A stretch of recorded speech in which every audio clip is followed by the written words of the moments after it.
mare și sfânt, minunat și slăvit, e Domnul al meu bun păstor.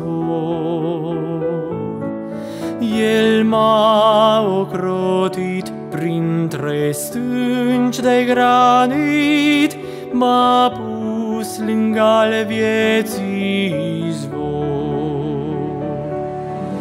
El m-a ocrotit printre stânci de granit, deasupra uscatelor văi.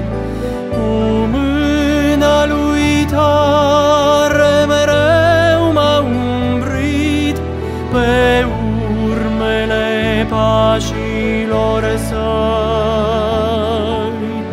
pe urmele pașilor săi.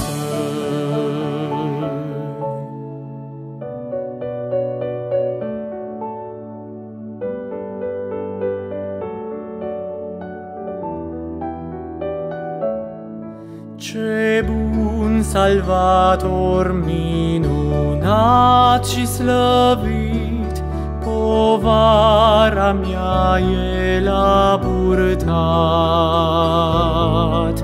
El m-a ridicat și voi sta neclintit, pe culmea iubirii salvat. El m-a ocrotit printre stânci de granit, deasupra uscatelor văi. Cu mâna lui tare mereu m-a umbrit, pe urmele pașilor săi, pe urmele pașilor săi.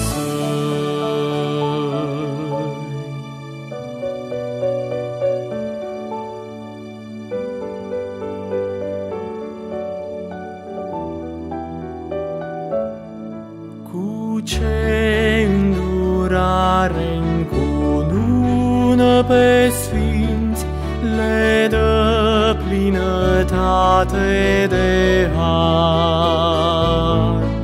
Ei cântă în extazul iubirii fierbinți, iertarea primită în dar.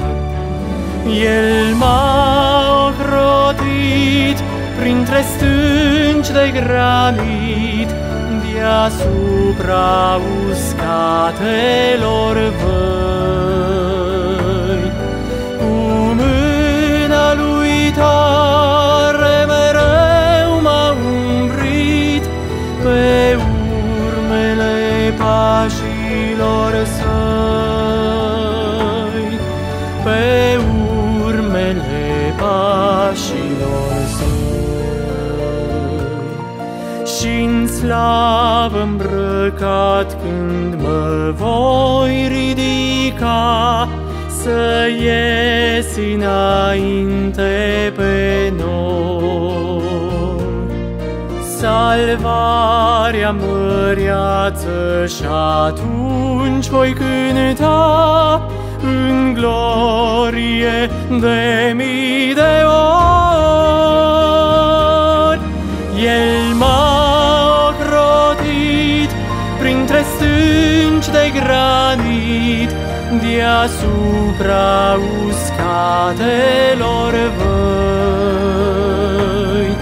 Cu mâna lui tare mereu m-a umbrit, pe urmele pașilor săi,